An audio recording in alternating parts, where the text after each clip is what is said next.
Mic test, mic test.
recite the pledge of allegiance. Pledge allegiance to the flag of the United States of America and to the republic for which it stands, one nation, under God, indivisible, with liberty and justice for all.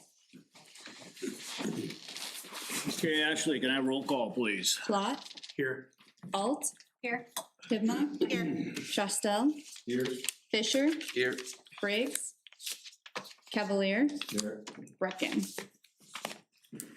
Okay, it's time for the open forum. If anyone would like to address the council on any issue not already on tonight's agenda, may come to the podium, state your first, last name and address, please.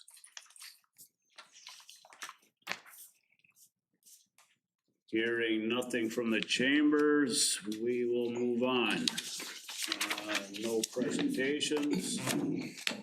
This brings us to the agenda. Does anyone wish to add anything to tonight's agenda? Your Honor, if we can add to the regular agenda 8.04, a resolution authorizing the execution of the temporary easement to the state of Minnesota for the highway improvement associated with the state project number 6002-76RW parcel 92.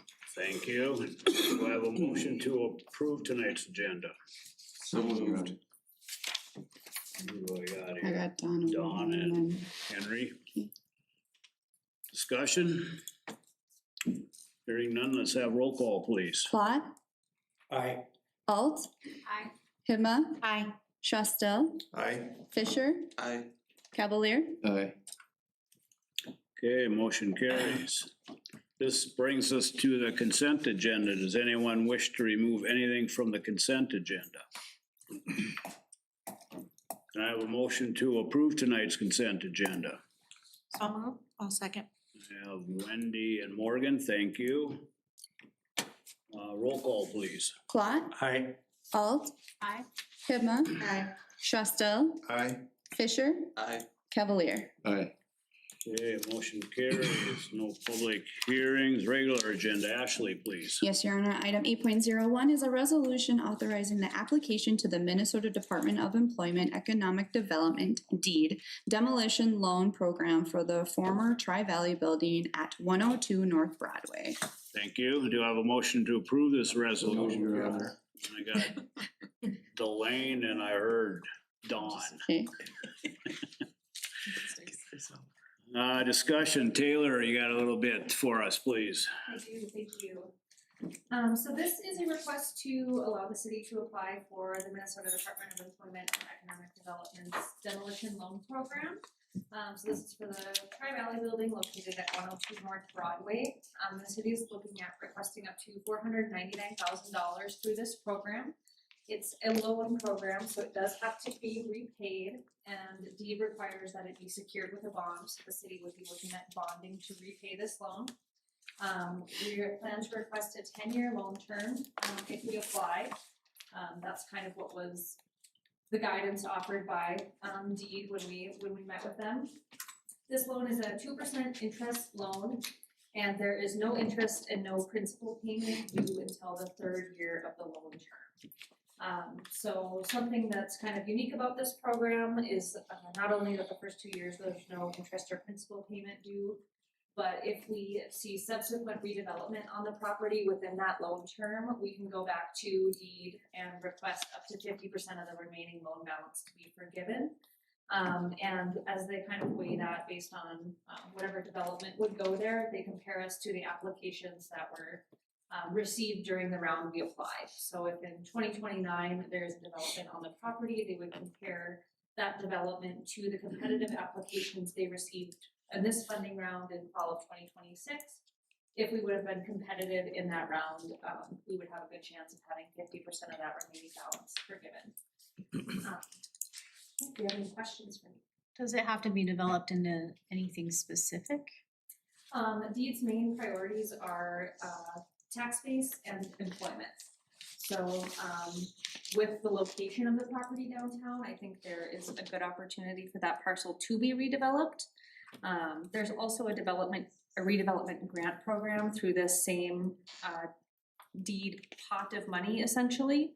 However, with the loan term or the grant term, both are, your project has to be completed within 2 years of award date, with the MnDOT road project coming in 2027, and then having just construction possible in 2028. That's kind of a short timeline for any development to happen within that award period.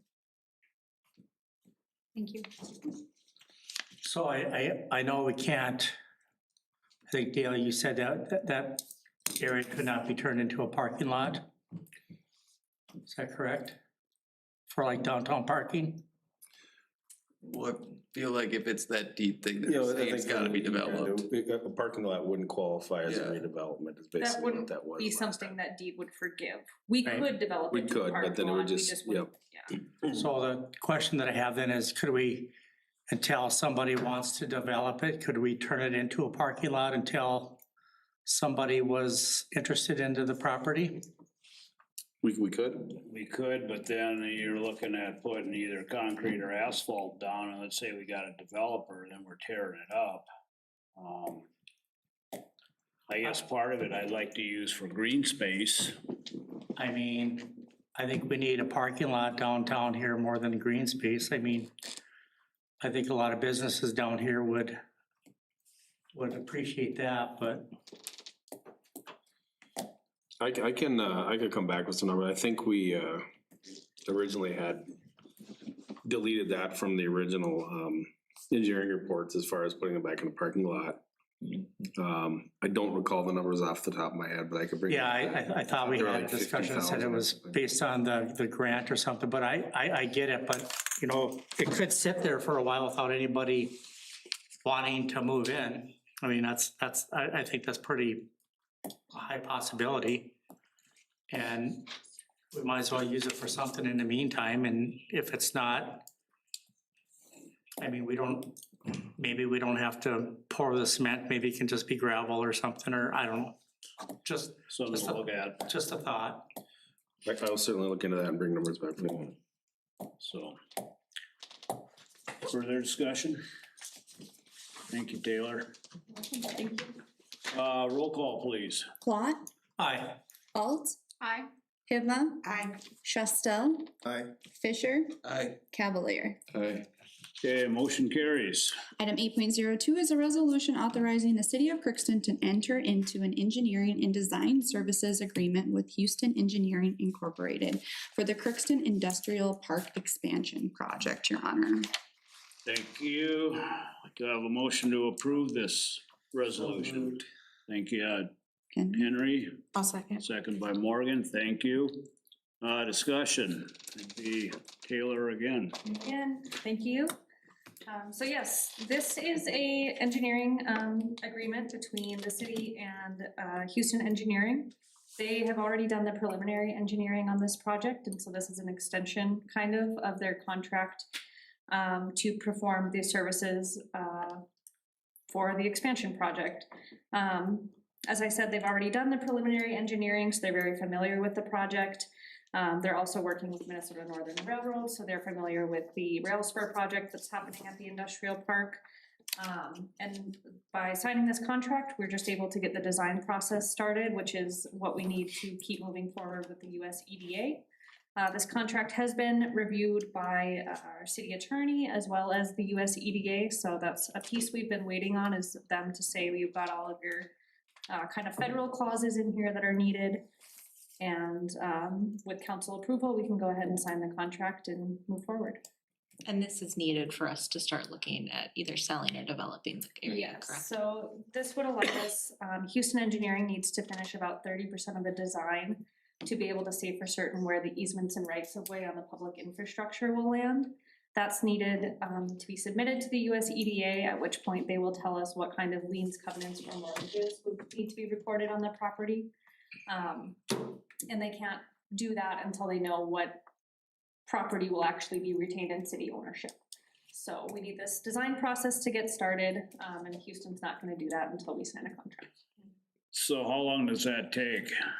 The design, Yes, they would like to have design done to that milestone, the 30% milestone, within the next couple of months so that we can keep moving forward with the US EDA. They would like to have the full design done by the end of the year or early next year so that they can bid this project out and get a contractor awarded to actually complete the construction in 2027. Thank you. Further discussion? Hearing none, roll call, please. Plot, Aye. Alt, Aye. Hivma, Aye. Shostel, Aye. Fisher, Aye. Cavalier. Aye. Okay, motion carries. Item 8.03 is a resolution regarding the approval of amendment number 3 to MnDOT contract number 1053917, state project number 600272 Trunk Highway, Crookston ADA Retrofit, Your Honor. Thank you. So move, Your Honor. Motion by Dawn, is there a second? Second. Second by Henry, thank you. Discussion? Yeah, Your Honor, so this is a amendment to the current agreement with the state of Minnesota, who has contracted engineering services with SRF. They've been the ones designing all the Highway 2 reconstruct project for the last several years. This is actually the third amendment to this contract. This amendment doesn't change the overall project or anything in between. It's just an additional fees, redesign plans and additional coordination with the state of Minnesota and the city of Crookston. As we all know, the project has been evolving over the years. We've been working through it. Other keynote of this is to keep the project completion date unchanged. The total contract amount for this is $1,115,544 that it has been for several years. City's actual cost of this contract is $134,000. The remaining $981,541 is paid by the state of Minnesota. Funding source for us on this will come out of the municipal state aid dollars that are awarded to the city each year. So this will be reimbursed, through the state aid trunk cash we have. Great, thank you. Further discussion? Hearing none, can I roll call, please? Plot, Aye. Alt, Aye. Hivma, Aye. Shostel, Aye. Fisher, Aye. Cavalier. Aye. Okay, motion carries. Item 8.04 is a resolution authorizing the execution of the temporary easement of the state of Minnesota highway improvement associated with state project number 6002-76 RW parcel 92, Your Honor. Thank you. Do I have a motion to approve this So resolution? moved. Thank you, Joseph. Is there a second? I'll second. Second by Henry, thank you. Discussion? Yeah, so this is similar to the other 11 easements that we previously discussed and were approved by council. Again, as a reminder, this is a requested temporary easement by the state of Minnesota, again with the Highway 2 trunk corridor project.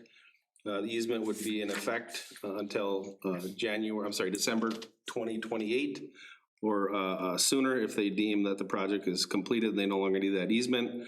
This particular parcel, the city will be awarded $800 for the easement or access to that portion of the property. Thank you. Further discussion? Roll call, please. Plot, Aye. Alt, Aye. Hivma, Aye. Shostel, Aye. Fisher, Aye. Cavalier. Aye. Okay, motion carries. Moving on, council reports. Darren, anything more to add? Nothing at this time, really. All Thank you. right, thank you. Don, anything? Nothing tonight, Your Honor. Thank you. Dwayne? Nothing tonight, Your Honor. Thank you. Wendy? Nothing for me. Thanks. Morgan? Yes, so we had the park board meeting earlier this week. And during that time, we discussed the feasibility study for the pool. It was not completed yet, but it was on track to be, well, I guess I don't know if I'd say on track, it is a little late, but they are looking to finish that up. So we should be expecting that soon, so that has not been forgotten, that is happening. So we have that going for us right now. And then also we did have a Cheetah meeting, special meeting earlier this week, where we also discussed and approved a response letter to HUD on the assessment that we had received for our 2024 audit. So. Thank you. Joseph? Question then, so for the Park and Rec Yes. meeting, do we have part of the pool study already that we can see? Or did you, I think you said part of it's available, is that right? They do have a basic report done. There is nothing on there saying what needs to be fixed or money or pricing or anything there. Just looking at it, a few of the things was the fundamental structure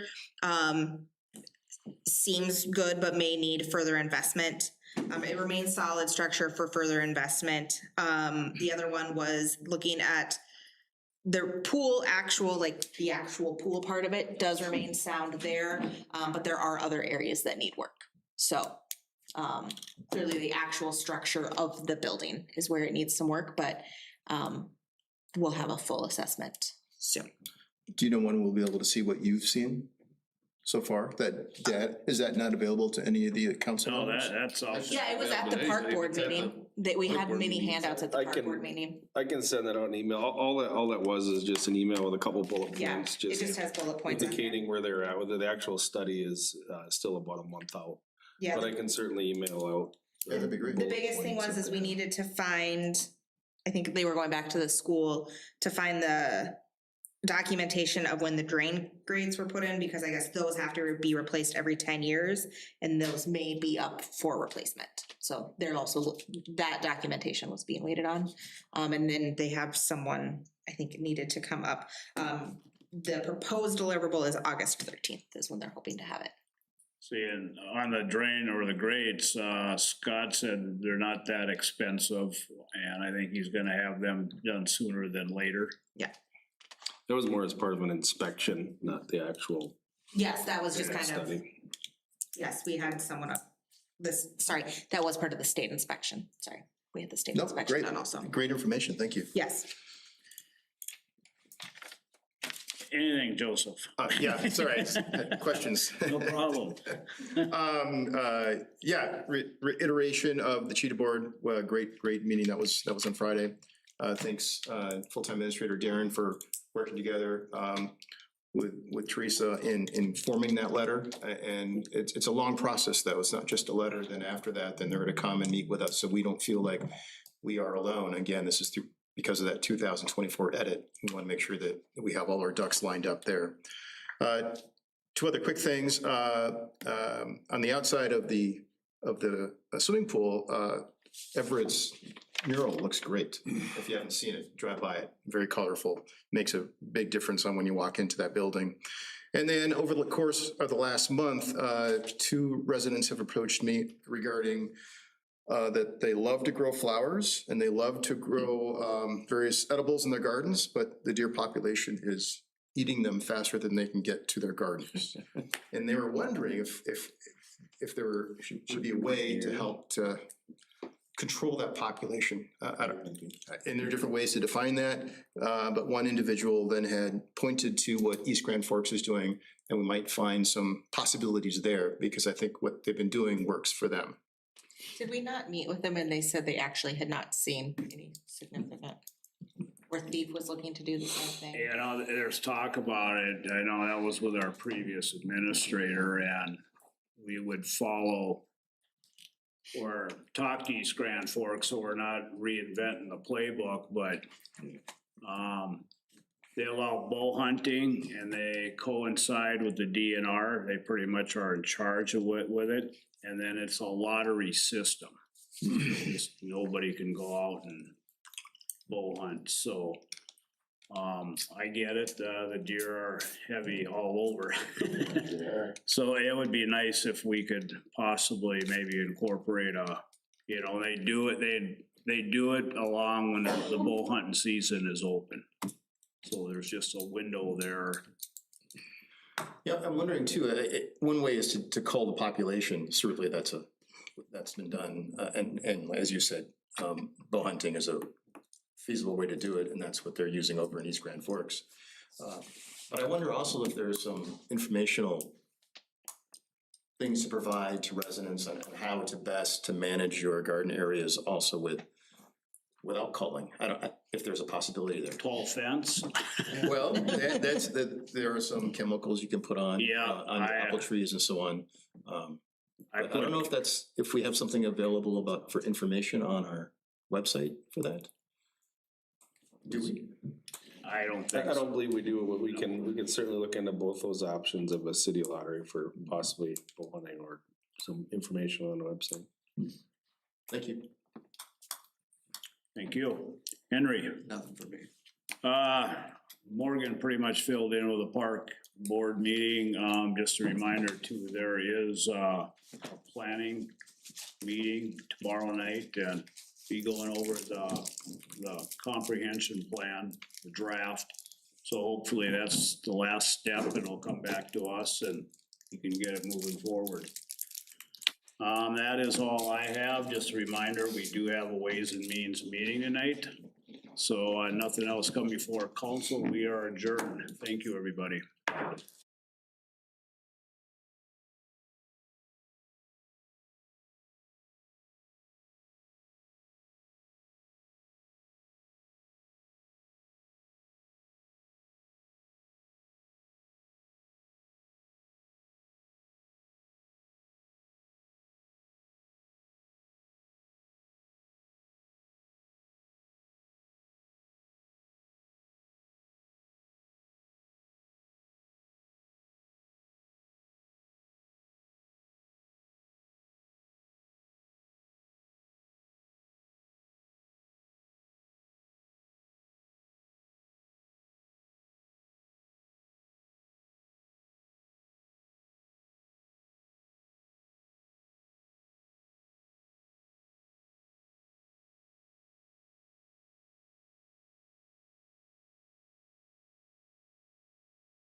committee meeting to order.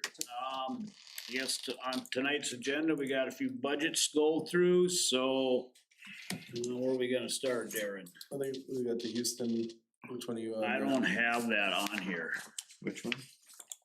Houston erosion discussion is. Yeah, there should be, Okay, yeah, I think yours was given prior, so there's two on tonight, with just an update on the Houston erosion, more so on a question that Delane had presented a couple meetings ago.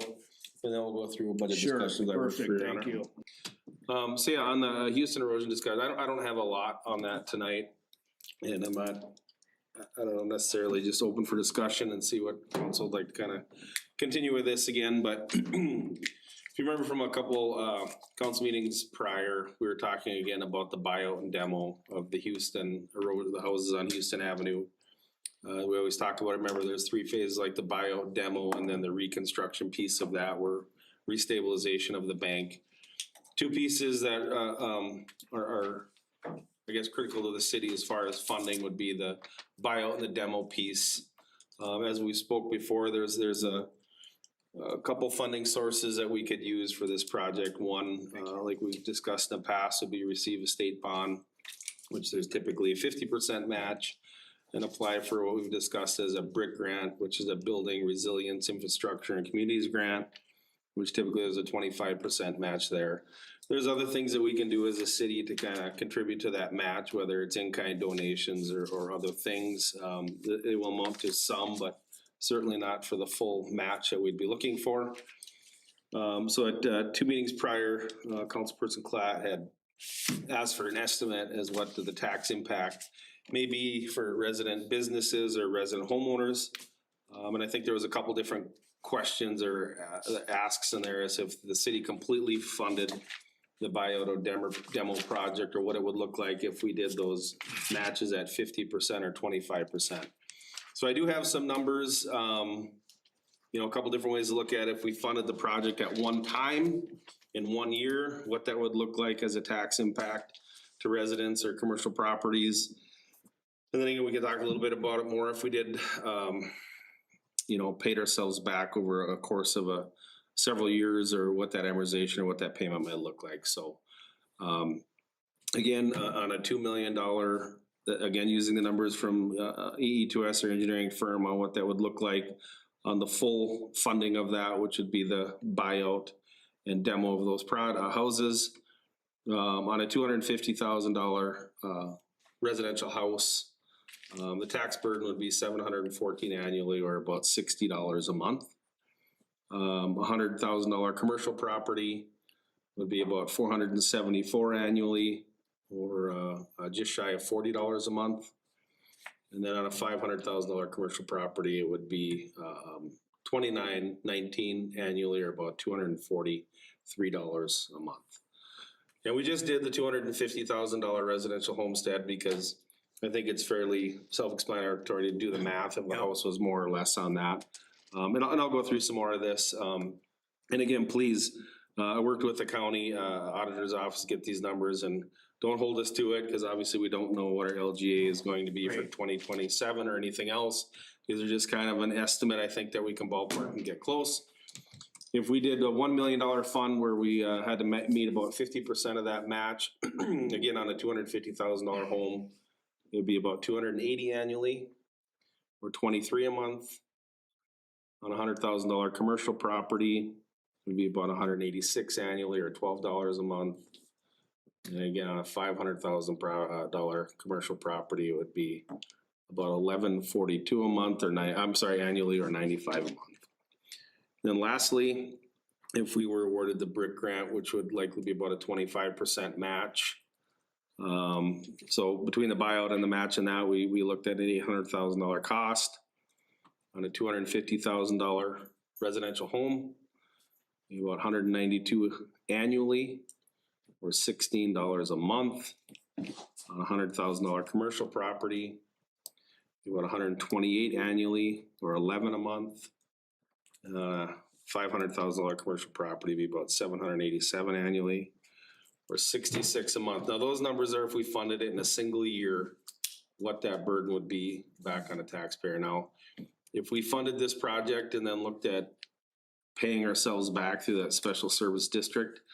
There's multiple ways however the council would like to do that. I think obviously it should get paid back if we use any of that money at all. So kind of just looking at it on a $200,000 annual repayment, over the course of 10 years or less, depending on what options may get funded by the state or a brick grant. So a $200,000 annual payment back to the city to pay that SSD or that special service district fund back. Again, on a $250,000 residential homestead would cost about $90 a month. 90 annually, or just over $7 a month.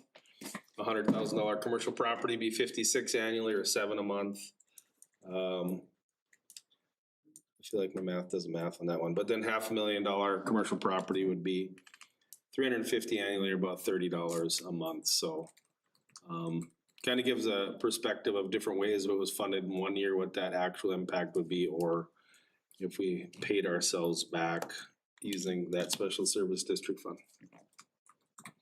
And that's on top of the taxes that we have to do to run the city. Correct. Any way you spin it, it would be additional levy dollars, correct? And I think that's something to take into consideration as we go through the budget season, what that might look like when we get our final numbers back on our budget. But this is just what this project alone would have an impact on the levy. So and another question I have, does that set a precedent then? So some other area town has hardship. Then are we obligated then at that point to do something as a city to help out those folks? Yeah, I think it's a good question. And, I think we've seen that over the course of several decisions, whether it's tax abatement or something else, fees for, local services or whatever. Consistency, or what we do for one, we do for all. I mean, we've talked about that before. Again, of course, can be project specific. You can analyze each situation and vote or determine how you like to move forward accordingly. But past practice does tend to come into play when we look at these other projects and other things down the road. So, I mean,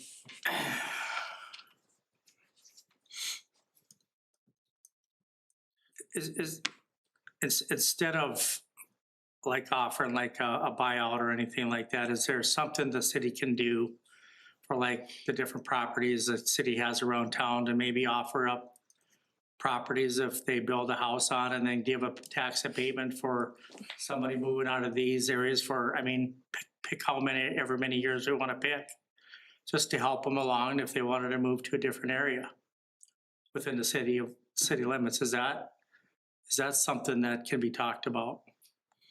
I think so. I think that you, council could decide however they'd want to do tax abatement with that amount of money can, if people are moving to different parts of the town and doing that, and or even if they buy another house in town, maybe offer a tax abatement for so many years on that. I don't know, something to say that, we want to help, but we just can't. No, I understand. I think it might be, we could meet with that group again and kind of get a feel for what the residents of the homes are looking to do, if they're looking to stay in town or move or replace or just build or buy existing or something like that. Have we also looked at, and I know this is not what people want to hear, but not what their house is worth today, but what did they pay for it when they got it? Buying it out at that rate? We haven't discussed any buyout numbers at all. The rates we're using right now are tax value. Is there a way at $60 a month on a $250 house, $250,000 house? These are tough times, and it's hard, walk out of Walmart and you look at what's the paltry stuff in your cart, and it's easily over $100. So, is there a way to spread it out over like 4 years so it's $15 a month versus $60 a month? And then it just seems, if the city was going to do that. But I do think that there should be some qualifiers, because you are setting a precedent, and I think that in this group that would have to be discussed, and so it's very clear what the intention is going forward. But but if we decide yes on this, can it be spread out over 4 years? As far as what we would pay ourselves back? Yeah, so if we cover, I think you had said if we cover the whole thing, someone who has a $250,000 house is $60 a month. Yeah. right? So then if you divide that by 4, that's $15, right, a month, which is much more reasonable for a person than doing $60 a month. Is it possible to spread it across 4 years? Yeah, I think so that, yeah, it absolutely is, and I think that would just kind of have to be council direction on how would you like to pay yourselves back? I did a $200,000 annual payment back, like what it would cost to pay the city back to, revitalize that special service district fund. And on a $250,000 house, that's about $7 a month. That's not like a 10-year amortization or something though, but city could do less, could do more. That's completely, it's the city's funds to do with how they want and how they want to reimburse them. I think it's very important that special service district fund stays healthy. Our levies are aging like everything else, and as we all know, everything's expensive, and if we did have something critical happen to our levies, those funds will get depleted very fast. And if we were to use those funds to fund this project, obviously they can get depleted very fast also. I mean, saying paying ourselves back is a different way of saying we're just gonna take it from another place that we're already paying from. Correct. Like, we're not. Paying ourselves It's back. not saving our money, we're just taking it from a different. The taxpayer's not getting We're any money taxing back. everybody in town. I think, I think it's good that we have these numbers. I think these numbers are important. I don't wanna make any decisions today. I'd like to see where our budget lands with everything else. We can certainly schedule another meeting with the group and try to get a feel for what that looks like for the homeowners also, try to get some more information. I guess I'm really nervous about taking funding out of the special service district because I think every few years, there's a major inspection and that's 6 figures. And then the city, they do a yearly inspection. But it's a lot of dollars when you get the Corps or the state or whoever comes in and does the major one.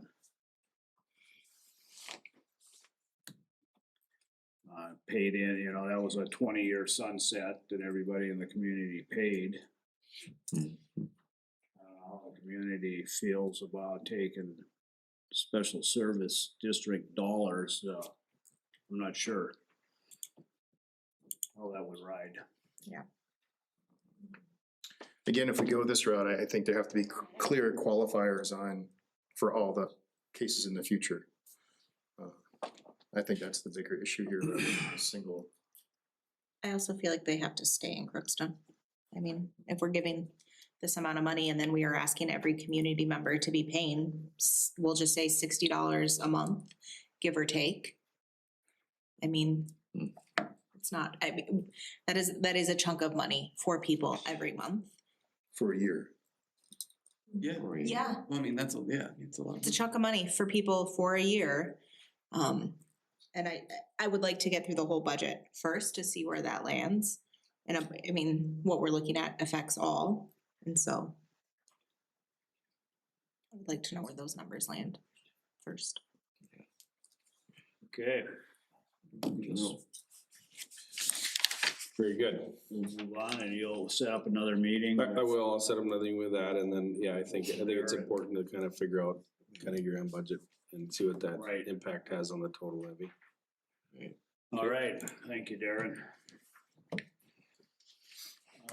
Moving on, which one are we doing first for, We'll do police, police, okay? and it's possible we might not be able to do fire tonight. They're fighting a large grass fire over by Yes. Gently, so See that. I don't think Shane's going to be here, but we'll do city administration and then we'll probably circle back to nonprofit grants tonight, so. Okay.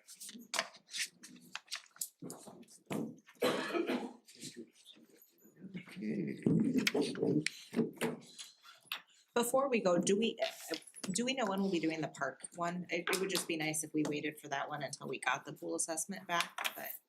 So right now the park is like September 8th. Okay, we're so we looking, should- so it's quite a ways out, Okay, yes. perfect.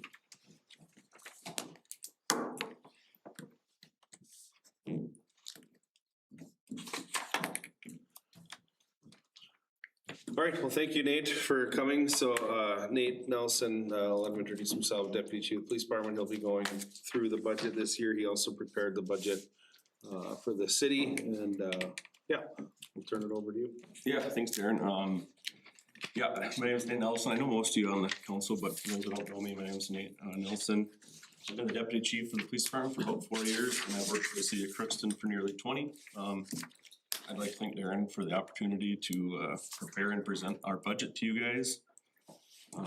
And with that, we'll go into it. I'll start with revenues.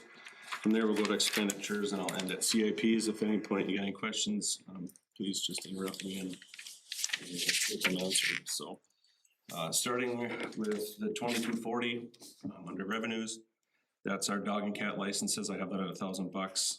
That's the funds we receive from city animal licenses. I got that number just off our average. We average around $1,000 or a little bit more than that per year. The special vehicle permit, the 2270, I have that at $350. That's the revenue received for the UTV permits when they come to the police department and get their permit to drive their UTVs around the city of Crookston. Going on to intergovernmental revenue, the 3181, that federal grant for $3,500. That's a reimbursement we get for bulletproof vests. We get 50% back on those through reimbursement through a grant.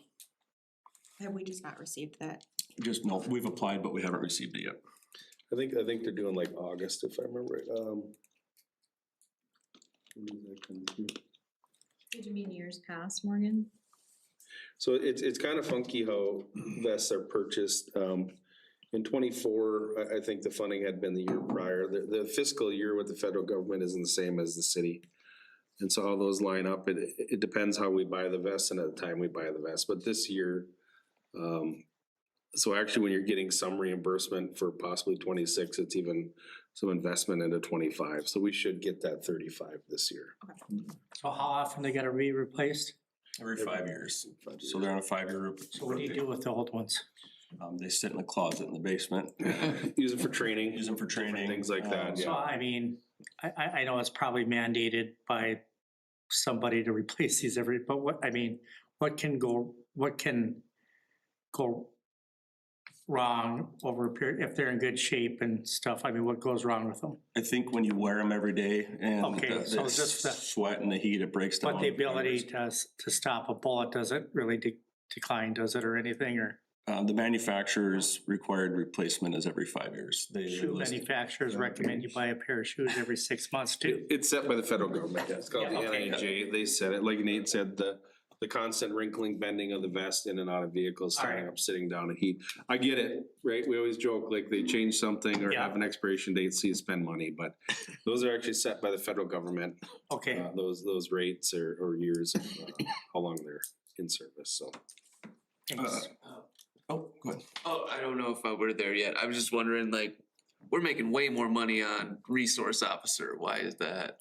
That's just pre-negotiated numbers with the school district. It's 50% of the salary and benefits. Okay, Yep. because I mean, we're like way up. So the 3418 under revenues again, the police training reimbursement, that's at 16,000. Legislatively, the Minnesota Post Board gets monies to give back to officers for training expense. Typically, it's about $890 per officer, which is around $16,000 reimbursement we get for that. And some of the reduction on that is, like Nate said, it's $890 now. It used to be $950. So they have reduced the amount reimbursement per officer. So that's why you see a little bit of a decline there from years past, is they're not reimbursing the about $60 an officer less. And I'm guessing we see the expenditures later on for that. Yep. Under state grants, I have at 240,000. That's a police aid grant that we get back to subsidize the pension, our para contributions. So the state gives us a portion of that back. You'll see that hasn't been paid yet, but we usually get that around October 1st. For reference, last year we got 242,000 on that. We do use that revenue item also for some reimbursement for our TZD shifts, which is formerly called Safe and Sober shifts, and that averages around $3,300 a year. this 3630, the school resource officer that Henry spoke of, the 2027 share that we get from the school district on that is 64,902. And that's just 50% of the salary and fringe benefits there. Under charges for services, the 4201, that's $4,500. That is reimbursed monies we get from Polk County Social Services for our mental health transports. That fluctuates, it is on an uptick seemingly, but that's monies we get reimbursed for doing transports to mental health facilities. The 4206 is the animal control and shelter line item. That's 2,500. Again, that's an average off the last 5 years is how I got that number. And that's funds we receive back from community members after their animals have been impounded at the Humane Society. Fines, parking violation, I have that at 300, 4302 line item number. And that's just based off the average of the last few years. We usually average around $300 in parking ticket revenue. The ones that I kept at zeros, I'll just kind of skip by them. They're ones that just aren't used and they're just left at zeros. But the 4955 copier charge is 300. That's the charge. We charge a quarter per piece of paper when we do it, when somebody does a data request. So when somebody comes in and requests a police report, it's just, again, based off a 5-year average. Under fines forfeitures, 5101, that's at 40,000. Again, an estimate, but we do average around 42,000 the last 5 years per year in funds received back from the Minnesota court system for fines and fees. Those fines and fees are dictated by the state, right? Correct. Yep. It's a portion of any citations or anything you write, you get a portion of those back. And then the miscellaneous revenue, the rent storage units is 300. That would be as if we impound a vehicle and we store it at our city-owned impound lot. Like, it's a rarely used item, but we do get a little bit of revenue there. And that's what I have for our revenues. Going on to expenditures, I mean, I'll touch on the ones that there's increases on. If there's any questions on the ones in between, just jump in and let me know. We'll start with 101 salaries. That's an increase of around 110,000, and that's just based off of the LELS contract that is settled for 2027.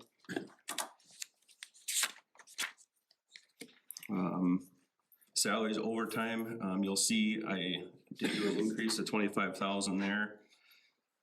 Just to touch on that, so the 5-year average for our overtime is $100,965. In talking with John when we were preparing this budget, we used to take that 100,000, subtract our revenues based on some reimbursements we got on that, and we'd go with the 75. Sounds like maybe we should have been budgeting the 100 all along and not accounting for those because they're on. I feel like we were understaffed. Aren't we all staffed up now? Yep. So Yeah, we're full wouldn't we staff. hope that the overtime would go down? So, for an example, in 2025, our overtime was 97,000 roughly. We had 18,000 in reimbursements on that. One thing I'd note, the average overtime over 5 years has been at right that $100,000 mark. But weren't we understaffed those 5 years and Yep. now we're staffed up? Yep. We should hope that it goes down. But from 2021 to 2026, the salaries in the police department have risen 36%. And we've been able to keep that overtime at that same number with that large increase in salaries. So the overtime comes from things like events Yep. that we have in town, things like that, that aren't a part of your normal duties probably, right? Yep, so going down the list, Minnesota Post Board is our licensing board and mandates training in use of force, firearms, less lethal, autism, crisis intervention, conflict management and mediation, crimes motivated by bias and implicit bias. Most of these trainings are required yearly. I did an average of roughly 46 hours per year per officer. And generally speaking, those are not done on duty, which equates to almost $40,000. To do those, that's overtime? Typically, yes. Do your job. Nate, if I could just go back to the salaries, the regular. Yep. The differential of 100,000 plus. So it's the same number of officers, so that just increases the salaries. Yep. Do you know what, I think you had alluded to this some time ago, what the percent increase was? Cause I had heard you had talked about like 5%, 4%, you know what it landed That on? was asked me and not, I think that was an average they asked me. I don't. Was it about a year ago that I we could signed look up? up the contract. Yeah, this is 27 is the last year of the contract, so it was 25, 26, and Yeah, 27. we had done it 3 years. It was negotiated in, would have been summer of 24. that's right. So again, I'm just curious about I what can't remember off what the the increase of salary is. I can try to find it. Do the math on it. Other things are overtime budget, it adds up is Oxcart days, National Night Out, Safety Town, other various community outreach events. I did a quick math on that, that was over 85 hours worth of our overtime in 25. All these numbers don't include, extensions of shifts for investigations, in custody reports, the mental health transports, which we get some reimbursements on, our special operation groups, which is our SWAT, our UAS, TZD shifts, which are reimbursed, court time, and like I said, just shift coverage. But one thing I would just like to point out is just, over from 21 all the way to 25, there was that 36% increase in salaries, but we've been able to keep it the same during that course of time. So I mean, one thing since our city is in the shape that we're in financially, I'd like, not in just the police department, all departments, I'd like to see the overtime, like something exceptional. Is there a possibility we can work some of these events into the normal work week for an officer? I'm just saying, so if somebody's gonna have to work Oxcart days or something for a certain week, maybe they work less earlier in the week or something. I don't know. How many officers do you usually have on staff during the day? During the day, day hours are 2, and in the evening it's 3. There's one officer on a swing shift in there. So if we were to do that and take them off because of that, that could put you at 1 officer a day. Yep, so our minimums are 2. So if we took 1 officer off day shift, that just wouldn't work. I mean, we have to have those 2 officers on. There is maybe some flexibility in the evening, when you're jockeying officers from days to nights, it gets to be a little tricky. But also, I mean, we have 3 on at nights just because the call load requires it.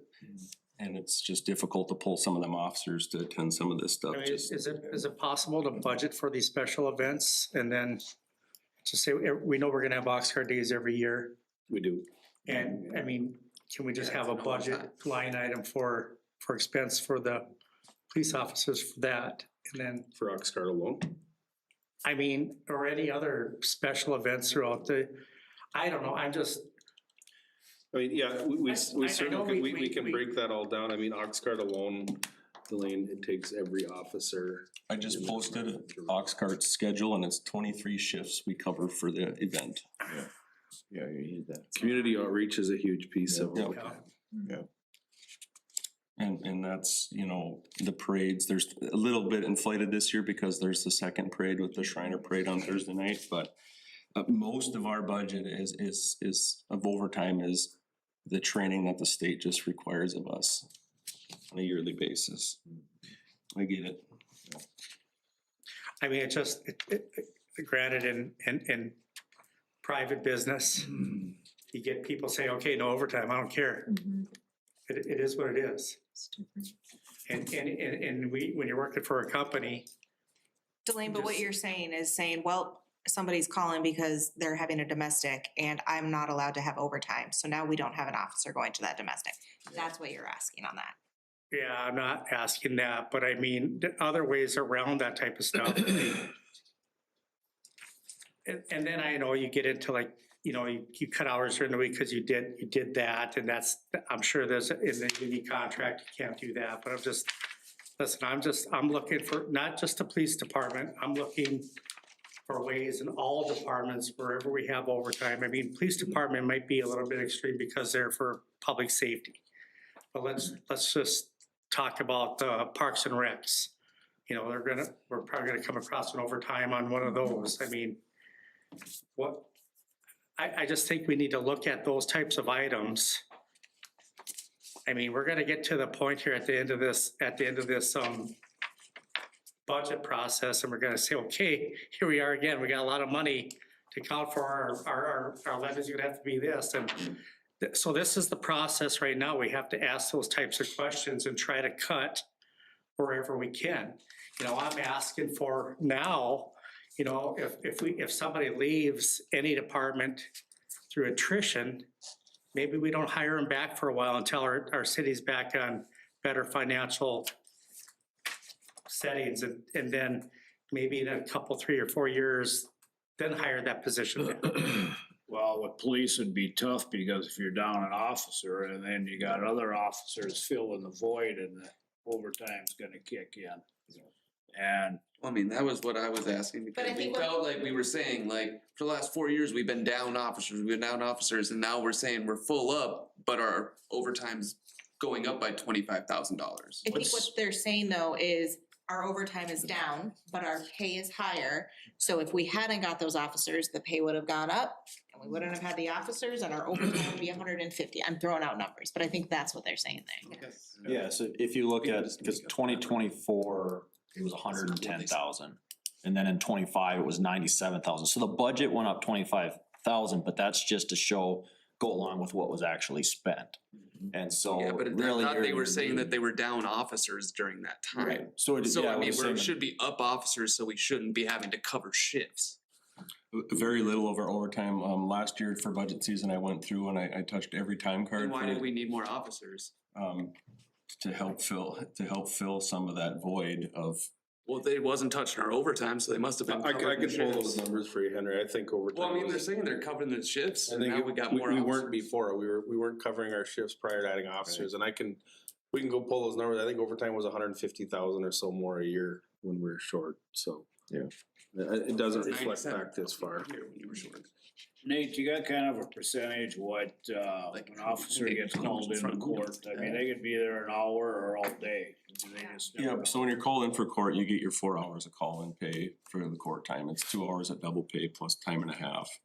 Court isn't a big number when it comes to overtime. It really is just the trainings. It's the mandated trainings that we're required to do. And when we're full staff, that means we have more officers to train. And I think when you take how much salaries have risen in the last 5 years, but the number has stayed the same. I think it showed we've made reductions as best we can. And not very many of those overtime hours are coverage for shifts. They're just not. You know, there may be a shift extension or here or there, but Excuse me?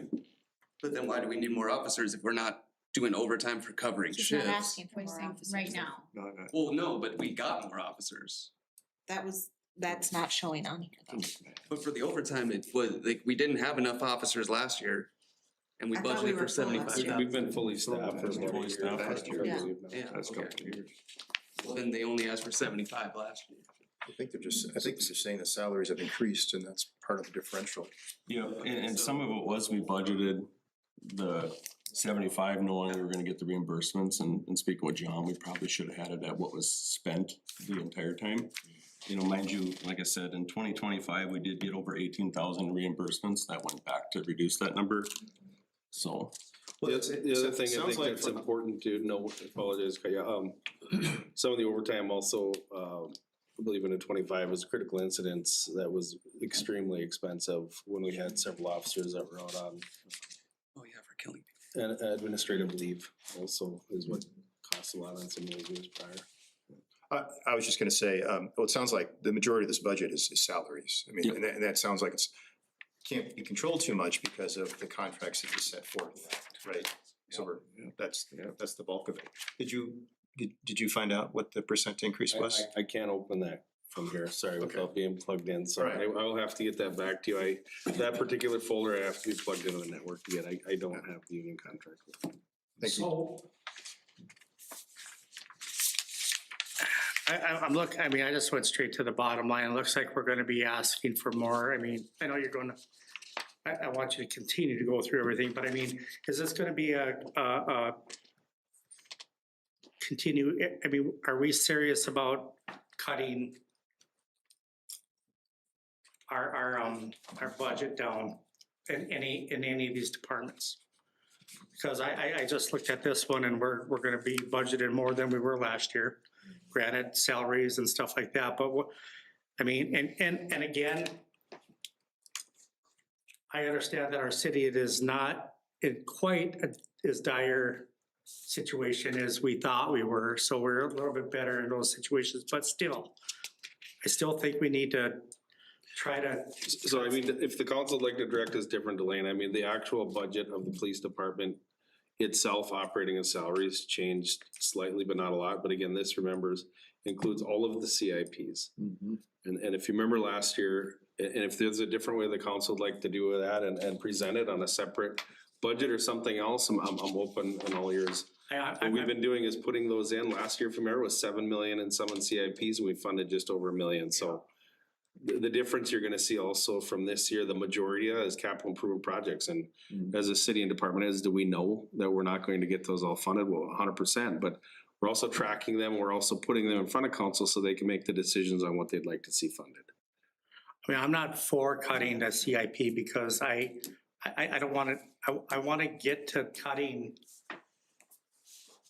you know, just stuff like maybe overtime, work, see if we can do better at that. And I know we're just going through the police department now, but I'm not picking on just the police department.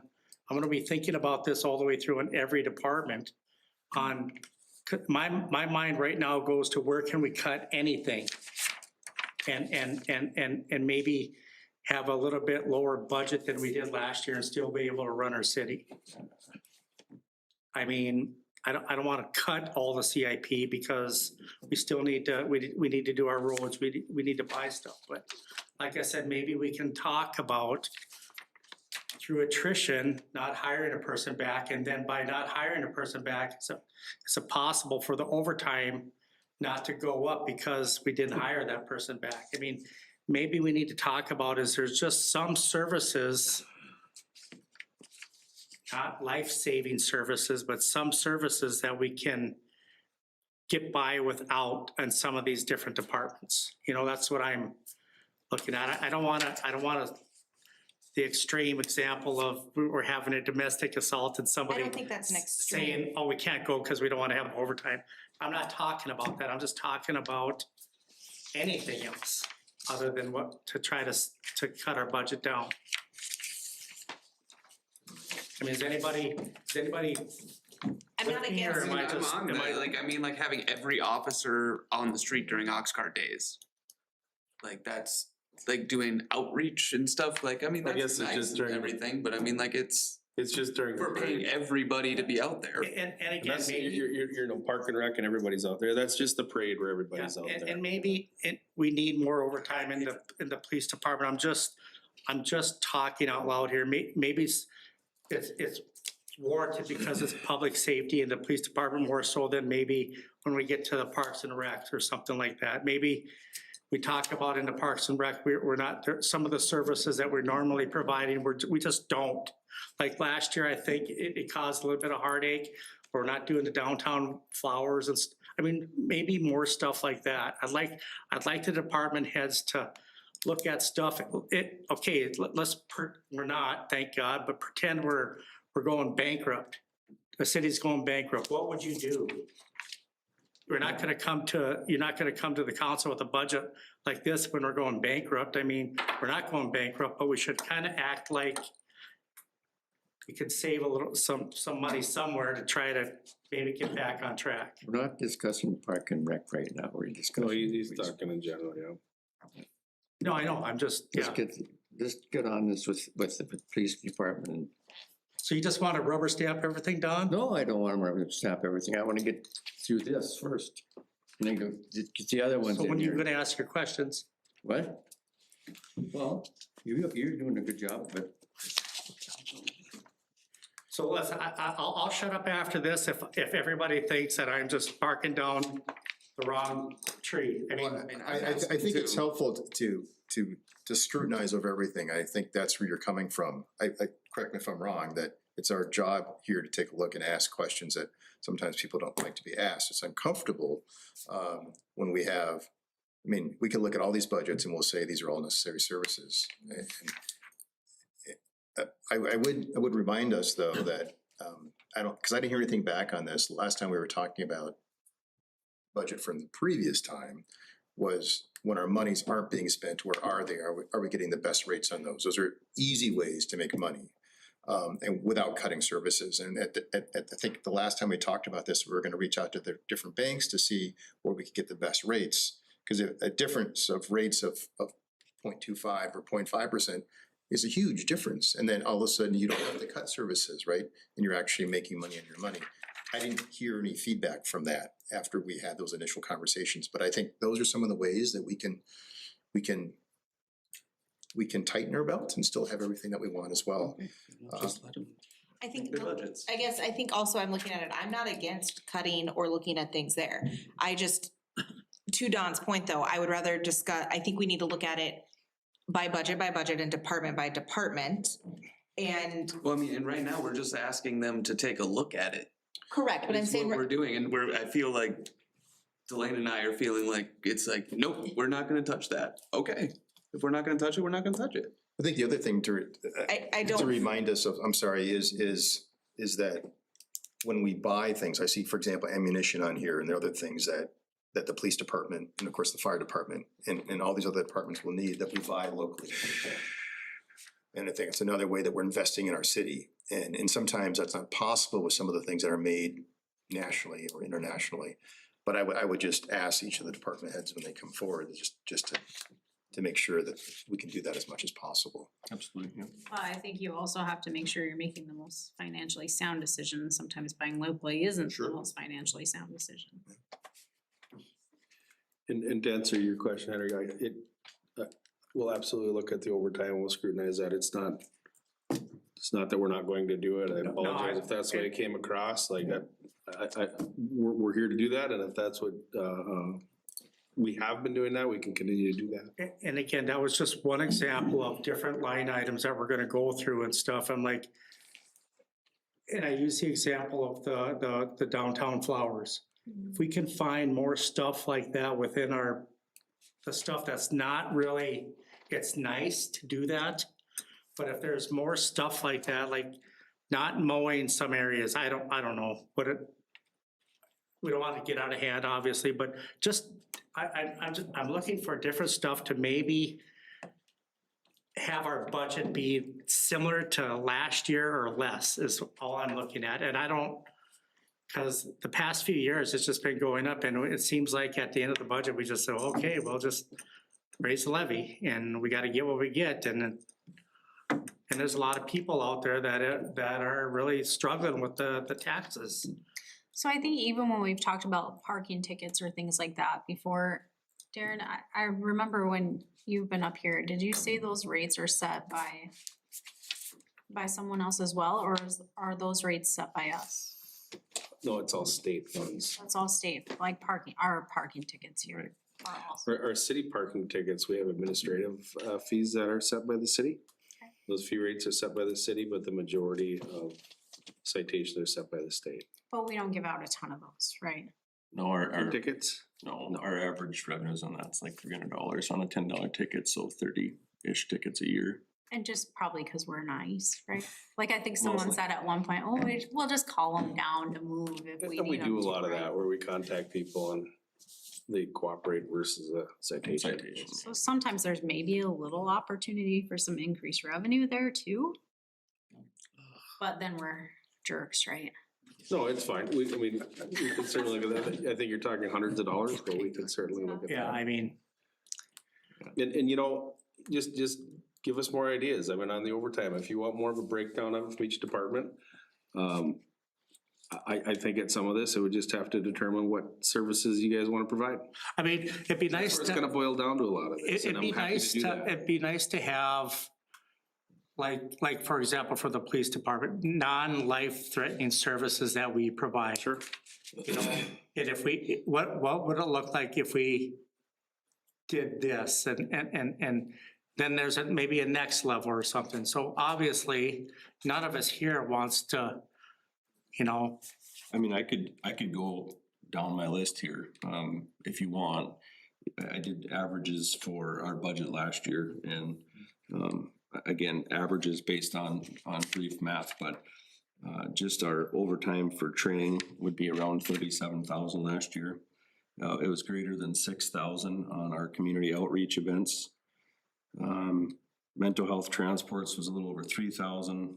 Which we get those back. So we should get those back. Our SWAT calls was a little over 2,000.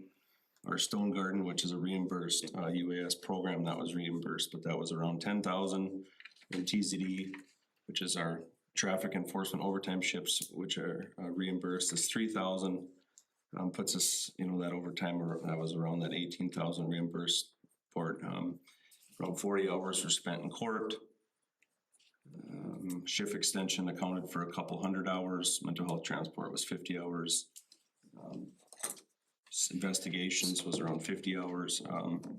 When you break that down and calculate it. So so I remember when I first got out of the council, and correct me if I'm wrong, I think we almost set the levy before we did our budget. And I don't want to get back to that because it deprived the department heads of, we kind of wanted to do what we're doing now, because basically I think the way we did it is that we'd go around and Pull a number out of that. 6% with and get it down to 3 or whatever, and then so everybody's, so that would ham hock the departments. But then I feel like since then, we're just going through it. It's like and I know it's not this way, but it seems like everything's if we get it, we get it. And if the council agrees, we're gonna get it. Instead of department heads like taking a hard line based on where we're at as a city. The department heads know where we're at financially as a city and budgeting based on that. Take the government out of the equation and pretend this is a private business. And how would you do it when we know our revenue is gonna be this? Adjust your expenses accordingly. Yeah, there are two issues though with that, Delane. I know. One is, again, out of this, most of it is salaries. Yeah. And that's contracted, so as a private business, you don't have to worry about that. The other thing is certain property that you need to use to be safe. Those costs, for example, a safety vest, it's gonna cost more this year than last year. And unfortunately with inflation, that value has to be part of the equation. But I think it would be helpful to know, and John can answer this, I don't want to put you on the spot, but at some point, answer it. What's the percent increase in each of those apartments over the year? So that when you do get to want to determine what your budget is gonna be, this is what it will be based upon all these previous years. That would be very helpful. But I do get your point that it's all the necessities that you need to run your department. And then these are the extras, I think Henry was just saying about doing a fair, for example. Yeah. Do you want to run the fair if it's gonna cost you this extra Yeah. in safety? I don't know, but I think the question is, what is that cost? I think that's where you're coming from. And I know Darren's doing a very good job with the department heads of getting down to just what we need. But I am just thinking that we need to try, without cutting the CIP and different stuff like that, maybe look at some services that we can try to cut back that would be meaningful, not I don't know, small things, but something meaningful that would be. How many hours did you say for those, like shift extension was how many hours on average given? On average, it was a little over 200 hours a year. 200 hours, and then you said training was what? My rough math was nearly 40,000. But how many hours would we say? I'd have to, Right, I'm just trying to. 46 hours roughly per year per officer, And how many officers? 18. And John, do you know the percent difference in the police department each year over the last few years? And then you said community outreach. As far as the increase. That For the overall was department? 85 hours and 25. Off the top of my head, I can get And what that. would be other reasons for Interesting. overtime? Mental health transports, Get the, special operation group callouts, investigations to include the drug task force, Okay. department meetings, court time, TZD. All right, And then- I'll be quiet now, but I mean, that's kind of you get the idea of what I'm, and I won't drag this out any longer, but I'm just, No, you're fine. And also on the CIPs, we're gonna have to have a separate conversation on that. I know you talked about you don't wanna cut those, but it's just, there's no way we can't. I mean, we have to cut some of them. But what we've been doing, and unless you want us to change that right away, is so we don't waste time with it, I guess, but I kinda like to have council see the whole CIP Yeah. from top to bottom on what, you know, they feel is important or not, but so again, we're putting in all of those, but remember, we're probably lucky to, you know, when I say lucky, per budget and levy dollars to maybe fund, you know, But 10-15%. does it, I mean, those, cutting some of those CIPs, you get your most bang for your buck of saving dollars. But what I'm asking is maybe not cutting the CIPs, but other things. I mean CIPs and other things to try to, I mean, We've always, you know, one thing about CIP, it's kind of a 5-year plan, and we can Well, I mean, move them back and forth and around. I was mean, it last year or 2 years ago, we just didn't give anything?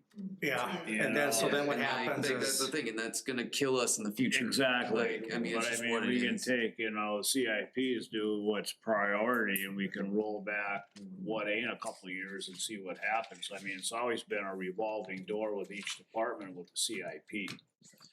Well, and working with John here too, we've been trying to, and I know we brought it up in the past, I think under prior city administrator too, is trying to leverage some dollars each year, like you said, to go into like a general, reserve account to try to fund some of these projects. Where if you have a $200,000 project that you can't fund now, but over the course of, say, 10 years, we save for that, so we can fund that down the road or something else, so. We are looking at that also. Okay. At smaller investments versus a large investment on some of these projects that we can postpone for a few years down the road, or know that they're, you know, something that's not gonna be expense for a few years, so we're also looking at that this year also. I think that's a necessity, to plan ahead appropriately, because a city like any city, you can't just say all of a sudden, I gotta buy a new police cruiser, or I gotta buy a new fire truck for $650,000. I think that's the only way to do it. Right. Just plan it in your budget. Well, I mean, Right. that's what I feel like Delane and I are getting at, in that it's like, a couple years ago, we didn't do anything for CIP. The first couple years I'm on council, the levy has to go up 24%, and we have to sit there and eat it from everybody going, why is it going up so much? Because we have to get these budgets in order. Okay, so we're gonna have to cut CIP, and we're gonna raise this levy to try to get these budgets to the amount that they can do their services. And now we have to make sure that they are staying steady so that we don't have to do that again. Like, we had to do that 2 years in a row where we just had to eat it. I think we're saying that we want to But include it. like, well, I know we want continuously, right? to include it, but the thing is, we're trying to be like, okay, so our budget's gotta be Are within you a certain suggesting range. not to do that? Nate, I have a question. For your trainings, that seems like it's a bulk of the overtime. Yep. Are those trainings that they do on the computer? Some of them are, but a lot of them are on like the firearms range. EVOC, which is our evasive driving, that's in St. Cloud. A lot of the continuing ed stuff is in, you know, unfortunately, we're at a disadvantage because most of those trainings are in Minneapolis or Duluth. Okay. Some in St. Cloud, but a lot of them are hands-on at some type of training facility or training site. But is some of it on the computer? Some of it is, yeah. Are they doing that as overtime, or are they doing that No, during their that's shift? like, so like OSHA mandated stuff, some of the continuing ed, we use what's called Patrol Online. That is done while they're on shift, on work, not on overtime. Okay, thank you. But what I'm saying is like, we're trying to just reel in the budgets because we had to do that. We gave them the leash because our departments were so far behind in, like, their stuff was antiquated, they had to catch up. So we raised the levy a huge amount. We had to do that, and we were okay with that because we're like, they need to catch up, but now we're like, okay, we gotta start reeling it in again. Cause we gave them a couple of years and no CIP to make sure that the levy didn't go crazy. I understand that. I correct me if I'm wrong, I think with capital improvement projects, that once you decide to do that, you have to continue to maintain paying that each year, so you have enough I'm money, okay right? with the CIPs, like, that's the thing, like, we took it away 1 year to like try to help the levy for people paying taxes, but we need to put into the CIP, so just to like sit here and say, well, if these budgets are over, then we'll just take out of the CIP, I'm like, that's not a good Correct me if I'm idea. wrong, though, last time we did the budget, which was the only time I was involved, because you were here before I was, that we had, each of the department heads came up with their list, and that was a priority. They even got together as all department heads and prioritized across them. And then that was included in the budget that was passed. So Yes, I think part of this what. past year, yes, Yeah, that's how you're it right. worked. So, The year before. The year before, that's not So- quite how it went. right, I'm getting that. So to me, it's keep on scrutinizing over the budget to see where you can cut, just to use your money wisely, but also not undo what we had recently planned out, Yeah, right? I mean, yeah, I mean, we gave them a pretty big leash for a couple of years there, cause I mean, what was the levy? It was like 24 points. It was 18 and 18 for 2 years, Yeah. and then last year we were what at 10? eight. So, yeah, so that's the thing, right? I mean, so we did 15 and 18, and then last year we're 8. Well, we said, well, 8's not that much. Well, it's not, but we went out 15 and 18 the 2 years before that. So when you add the 3 up, But in 3 years, that's a lot. that first year we did 18% plus was because there was a revolving door with city employees, and we tried to. And I still agree with that by doing Yes. that. I think both Henry and I are saying we needed to do what we needed to do. But now I think we need to, like, I don't wanna. I just think we need to try to stay at, I don't know, when our last administrator was here, what's his name? He kind of had a chart where everything kind of goes up gradually. And I wanna try to see if we can do that instead of these jerks that we have in every so often within our expenses, I guess. The correcting, the overcorrection, Yeah, where we weren't matching inflation. yeah. So, And just recall too, remember last year we set the levy with the hope that we could put some in reserves. That was also the idea. Yeah. Remember the balanced budget was closer to like 5%. And we voted to keep it at 8 so that there was hopefully That's right. some reserves left over to pass on. yeah. So there was some leeway there. Okay, let's continue to move on here. I do just have one last question about Sure. overtime Yep. for that, for trainings. Are we able to move shifts around so people are working their normal hours and it doesn't go into overtime? Like, yes, they may have to leave, but are we able to move those around in any way? Where a sergeant might work a different shift? So he's There working is those some hours? possibilities there, it just, you're leaving your road crew at minimums. I'm just wondering if at night, instead of 3, you had 2 and that sergeant who does mid-shift does a night to cover that person. We do some of that now. A lot of times those scheduling maneuvers are left for covering vacations. When you have, 18 officers on vacation, we're using those to already, if a day shift officer, for instance, takes a vacation day, that is not covered with overtime. That night shift or that afternoon supervisor would come down and cover that. If the 3 night officers, one of those takes an overtime or calls in sick, we don't fill that shift. We just work minimums with less than standard. So very rarely, I could say nearly never is a shift covered with overtime fully. It's usually a jockeying of personnel it sometimes seems like nearly a daily basis, but. Just, as a follow-up to that, and I'll maybe a little bit with Henry, do we have a business that has security officers that aren't part of the police department? Do we ever do contracts for special events and not to diminish what you're doing, but to hire at a more economical rate that the city can afford for special occasions? Not that I'm aware of, UMC has their own security, group there outside of other security or any private security companies in town. I'm not aware of any interaction with any. I'm not aware of one either. Yeah. Okay. I know in Grand Forks maybe, but not locally. So, And again, I'll just go for it. I'll touch on a few more because I am proud in the fact that I only have a couple increases in my line items outside of negotiated items. Most every line item I've been able to keep about the same. From there, you know, FICA, Medicare, para contributions increase, but that is a preset number based on salary increases.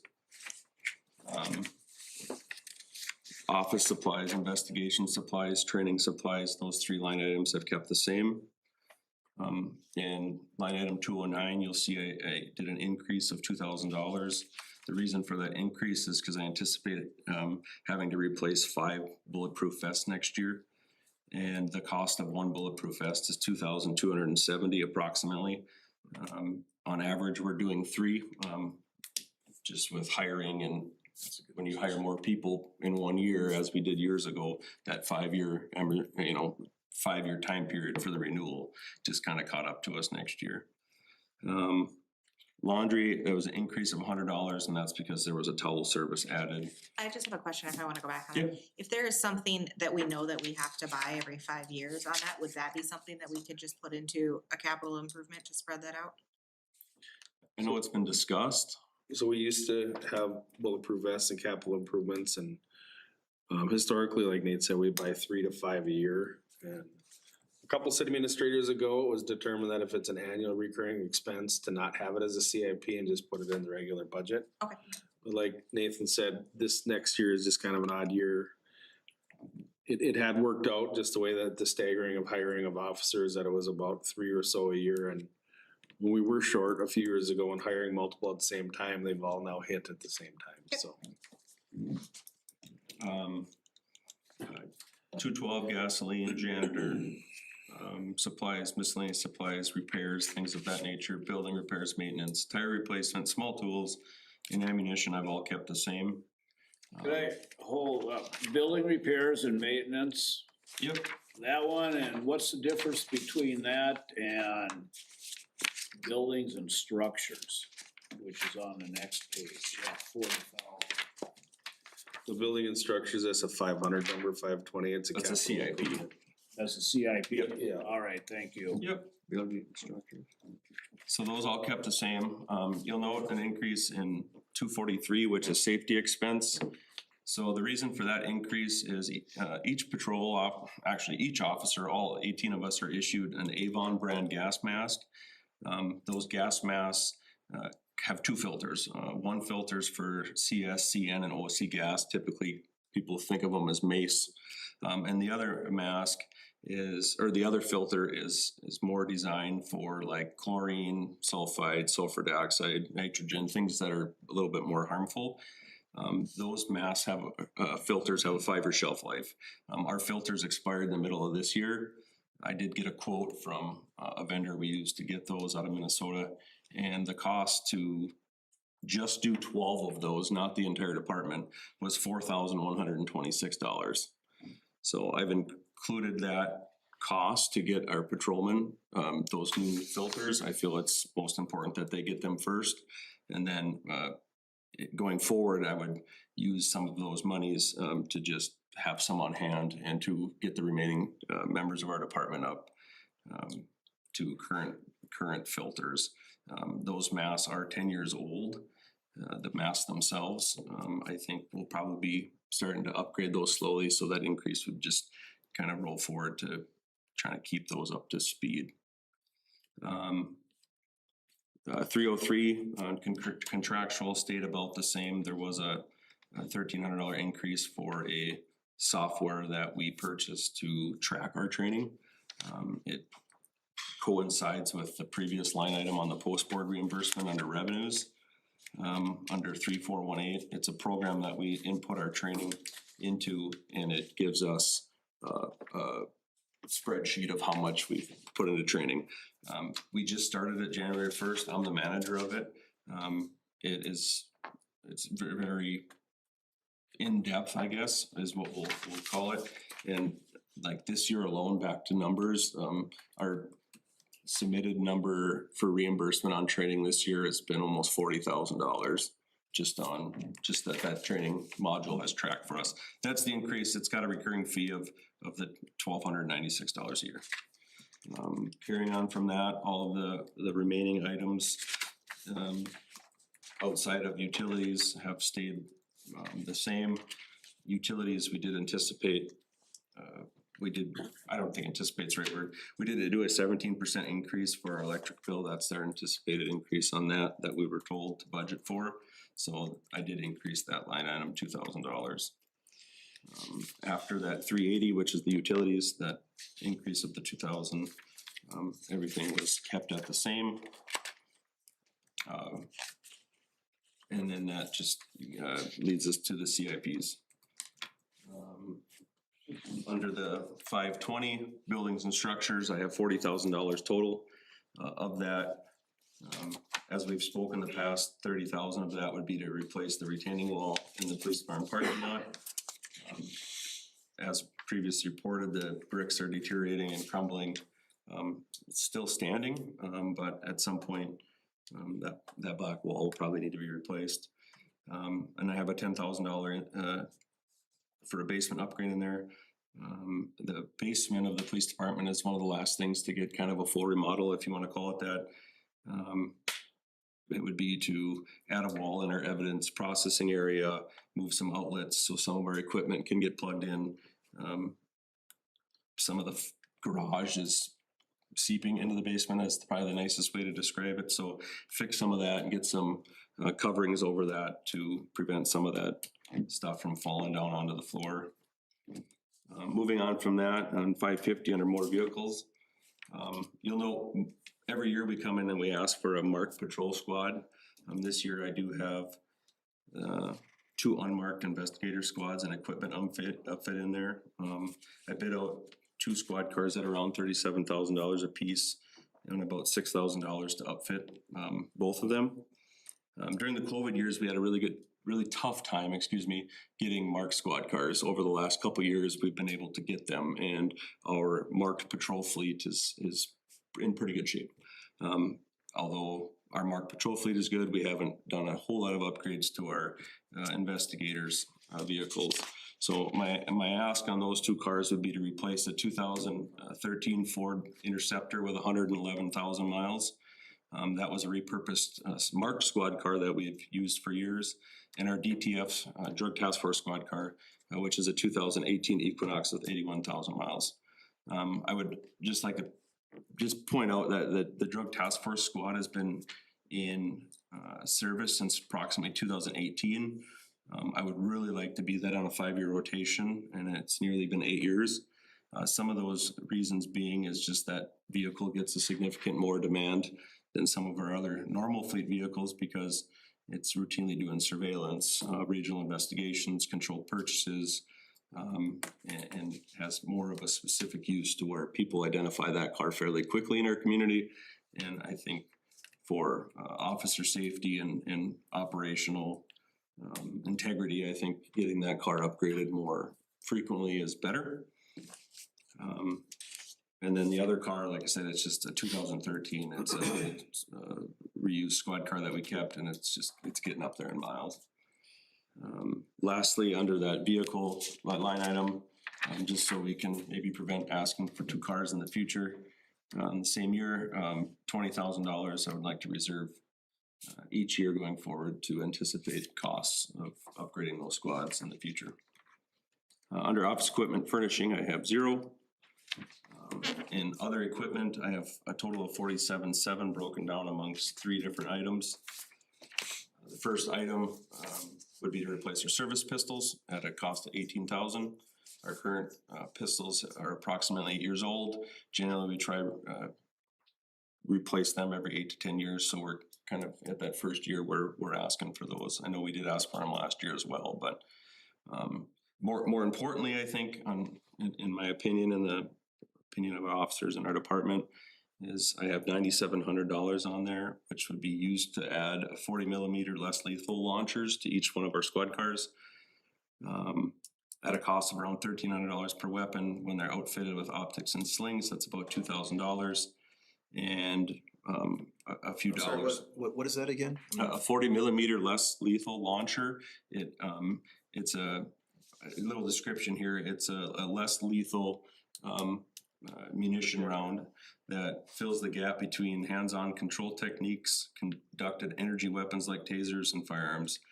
These launchers are designed to deploy less than lethal impact ammunition from a greater distance, allowing officers to safely manage incidents with combative, emotionally disturbed, or armed subjects when deadly force is not justified. These 40 millimeter launchers shoot a soft projectile out and can be safely deployed from as little as 5 feet all the way out to 131 feet. Do you have anything less than lethal right now, other than the tasers? We do currently have a 12 gauge less lethal round that we carried. We converted our shotguns from lethal to less lethal. It was 8 to 10 years ago, Aaron, probably more. They're just getting, they're getting to be end of term, but as technology and things have evolved over the course of the years, these 40 millimeters have become industry standard.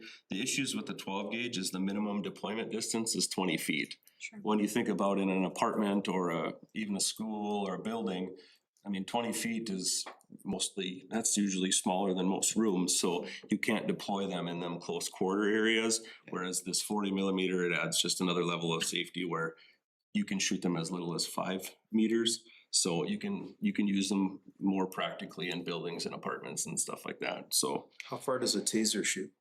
Currently, the ones we have are around 21 feet.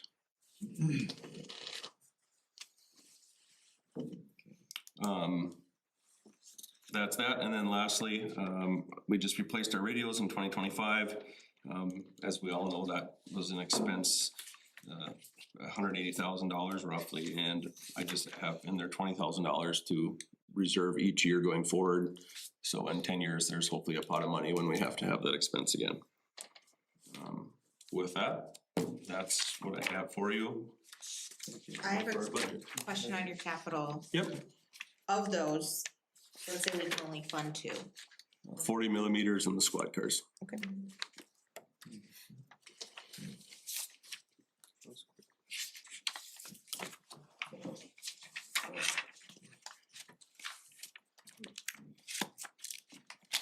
Thank you. Thank you. Yeah, I do really appreciate the opportunity, like I said, to prepare it at Darren's request and to present it to all of you, so. Thank you. Thank you very much. Thank you. Thank you.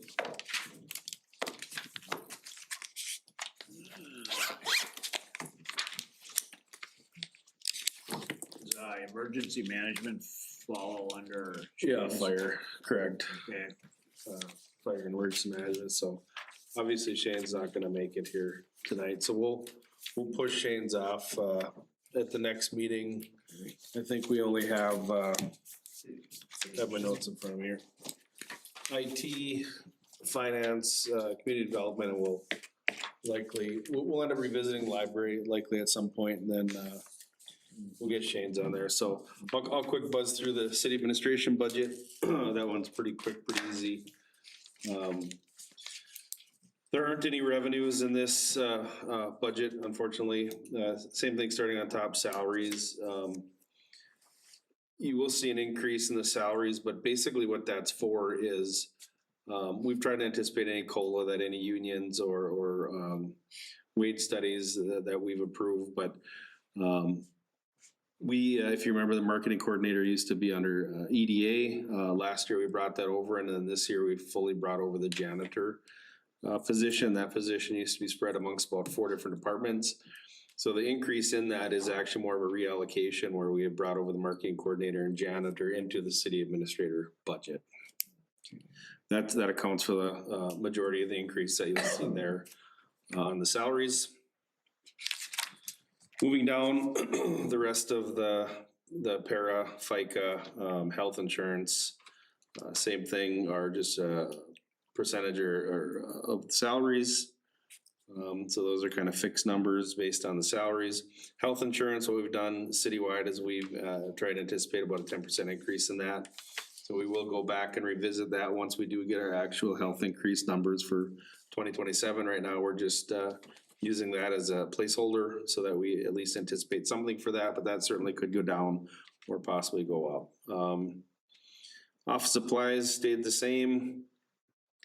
If you kind of move down to professional fees, that also stayed the same.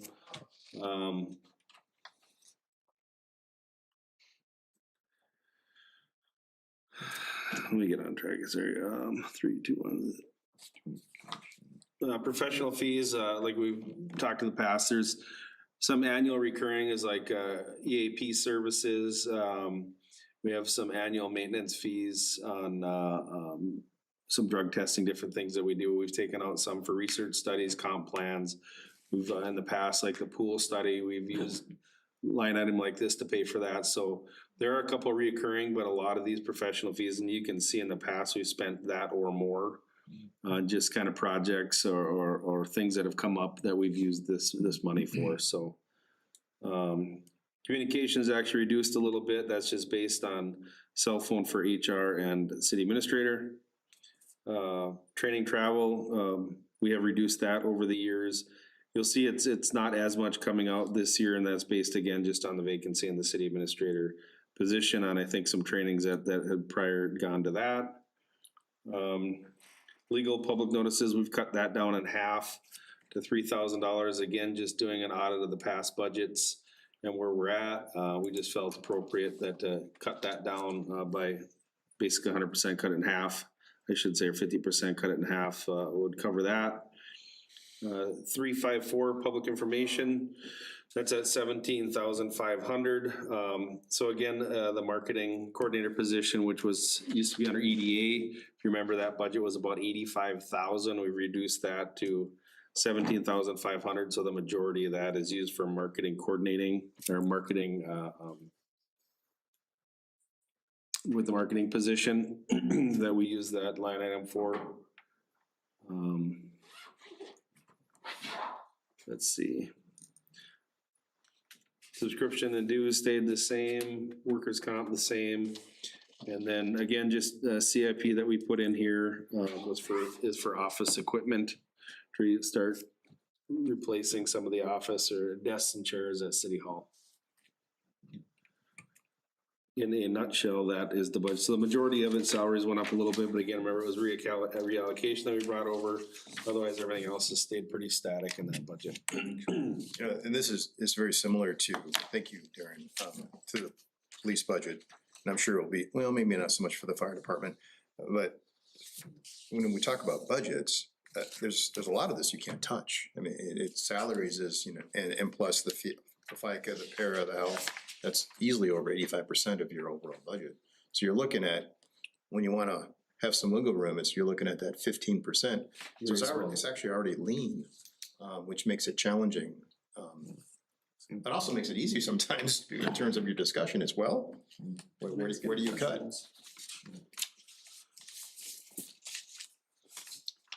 So unless there's any other questions on that, I guess I just wanted to circle back on one topic. And if you want to talk about it for a little bit, great. If not, you want to circle back, that's fine too. I know I was out a meeting ago and John did bring it up. We're doing the city council / mayor budget in reference to nonprofit grants.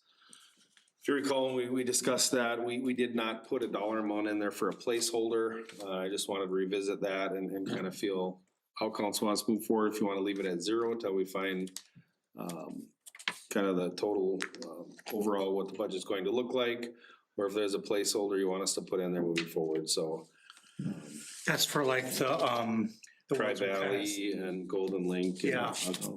So we haven't budgeted anything at all, and if that's what you want to do moving forward Well, I until we think kind of we a need better to, vision.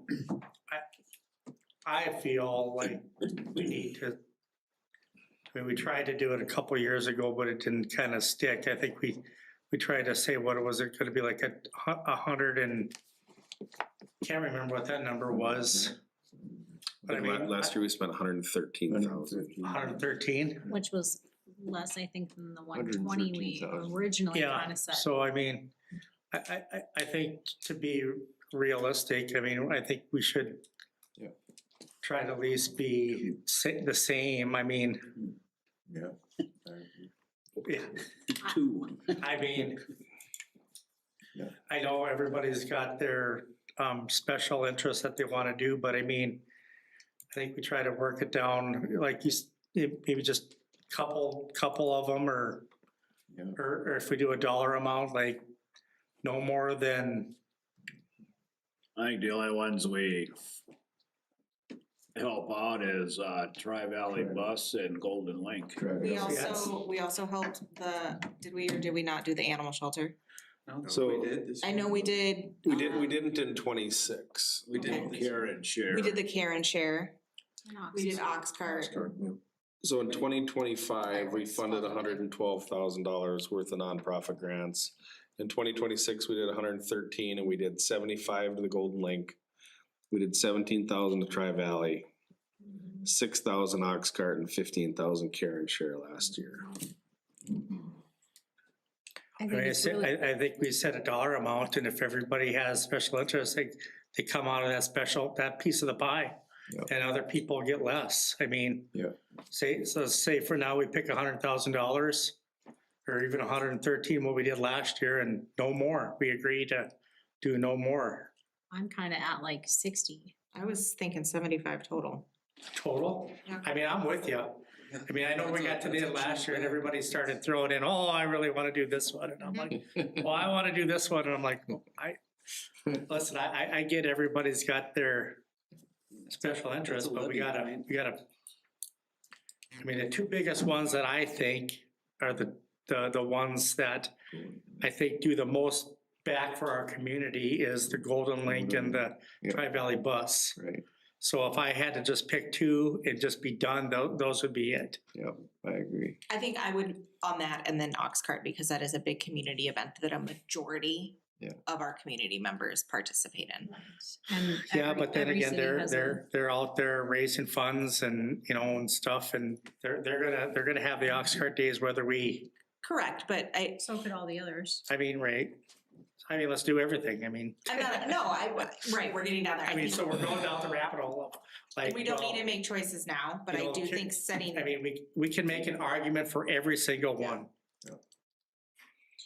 I think my biggest thing is if we do it, I would like them to provide, and I had asked it on last year, of what is the percentage of our population that this will affect? If you were asking for that grant, is it going to service 50 people or will it service 2,000 people? So. I would even push a little bit more than that. I think when I had asked a question at that time about their finances and then there was a pushback, well, we don't need to know that. I think when an entity comes up and Yes. asking So for money, based on I think, just, go ahead, sorry. that's okay. I think it's okay to ask, how are you spending your money? And because you're coming up here for a reason, and I think a reasonable explanation. We wouldn't ask that unless they're coming up for money, but I do think also with setting up a certain amount, I think is helpful, and I was thinking closer to 75 myself. Based on that criteria that you just said, the ox cart days should get the majority of it because that affects. I'm not saying that the No, amount. I'm just saying, but that they have, the ox cart supports more people in the city of Crookston than any other of these things combined probably. Because there's more people that come out for ox cart days and ride the bus or go to the Golden Lake, right? I don't know, I think both of those are both very I think the highly bus used. gets pretty good traffic. And so does the Golden Lake. I mean, I'm not discrediting those. No, But I think to your point of asking that, and I also don't feel like we should be paying for people's wages. I don't think the funds should be allowed to go towards people's wages. And I think they have to do their own work to be fiscally responsible as well. Yes. yeah, I kind of agree with Joseph a little bit. I mean, we're getting into weeds to, a little bit to telling them how to Run their business. operate, and I don't think we should be doing that either, but. I don't think that's telling them how to operate. I'm just But if we're asking, telling them, they say you gotta cut back on this and this and this. I'm it's not kinda- asking them to cut back on anything. That, I did not ask on Yeah, that. no, I'm not just saying you did, but if we're asking them to prove and say, well, why are you spending that? Is that What I'm saying is if they're coming in and they're asking for funds, I want a specific item that I'm going to use these funds for this. Not I'm coming in because here's our finances and for us to continue to be able to run, I need to make payroll and I need the taxpayers to make this payroll. What I would like to know is you're coming in and you are using this for a specific item that will enhance what we are doing, which enhances our community. yeah, So like a fridge or something like that. Yes, like right, so let's say the Golden Link, they need X amount for a kitchen update or to do this, I can get behind that. Where I struggle is we're paying your taxes and your payroll. yeah. I mean, I think for budgeting purposes now, if everybody agrees to set it at least at the same we were at last year, but maybe try to go down. And then maybe just try to stay with like a couple of foot, I mean. We never go down. I Well, don't, we just set it at 100,000, that's 13,000 off, and then we can whittle it down afterwards. Yeah, could do that, I mean, I'm for that. I mean, could do I that. think we also need to make it very clear that they have to come and present. And on that day. Like if this money is important to you, then you need to have someone here to present on I'm not that. considering anybody that doesn't show up and, So last year, the applications were due September 18th. I don't have all that in front of me. I can bring back that information, but there was another reason why I want to ask, just kind of have a placeholder and then we can start moving or forward. should we just, September I mean, we Application could just process. make it really simple and just say we're just supporting two and be done. And that takes all the extra work out of it. Supporting the Golden Lake, we're supporting Tri-Valley Bus and call it a day. Then those are basically line items. Huh? If we're gonna say that, then they're basically line items. Yeah, I think those are valuable, They are. they provide valuable services. I would prefer to see that we set a dollar amount and then you could decide to fund multiple organizations, they just get a % of that. okay. So 100 grand? 100 grand sounds good. Could we also have their deadline be earlier, so then we could? Yeah, I'll look through that process. I'll provide an update on that. September 18th. Well, that's when they were due last year, submitted to City Hall and then came back at a subsequent. It seemed like we talked about a lot of meetings last year. And I'll review that process. I'm not sure if there's like a process where we do it the same times every year, if that's just where it fell last year because of the budget process, but I think we can, that's another reason I want to talk, is I think we can get that going sooner than later. So one other question, and maybe you can help me with this, and we're still working to dig out from where we were, but at some point, are we gonna be able to review the actual dollar or the actual, where we're at in the actual budget? To like have a conversation about it in the meeting, say, okay, July's done, here's May, this is actual numbers, and we can go through it and say, okay, what's happening here? Is that something that, or is it quarterly, or how, tell me what's your vision? Vision will get monthly, probably at least update on like the cash and everything. Probably I would, in the near term, quarterly, as far as probably more big picture numbers and budget versus actual. Like I said, actually going through this process, we're still finding little things here and there that, you know, you start getting into the smaller, started with the big stuff and we're whittling things down. And so even going through this process. But you did we're say finding like small- the last month, these numbers of the actuals are as of July. Yeah, so we are up to date on entering, like our transaction data entry is now current. So we're not lagging behind, so we are working, June Bank Rec actually we're working through some stuff historically to clean those up, but all the activity is currently entered. So I've always envisioned, you know, it has not happened since I've been on the council my 7 years, that we could actually sit down and have conversations about, okay, this is the final number for this particular month and where we're at year to date. and ask questions about, boy, this is looking out of whack. What are we doing for the rest of the year? I mean, just conversations like that. We have yet to ever have that in a meeting. And I'm just looking. You're looking at the percentage.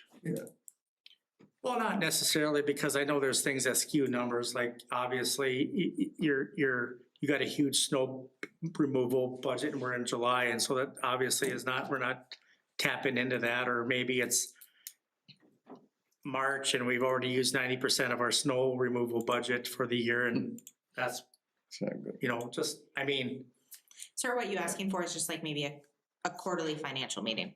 yeah. I mean, so, Yeah, I so would tell me, say- based on your experience, how does that look in other areas? What is a good practice to do for the council to see where we're at, and instead of getting to the end of the year and say, oh my God, we blew our budget and now we gotta do this, so Yeah, I mean, I would, what do you At think least your best quarterly. practice would be? you know, it all depends on, actually, you know, to me, it's different councils have it tailored differently. Some wanna see individual full trial balances. I would recommend more of the summary, like Joseph talked about, like department totals.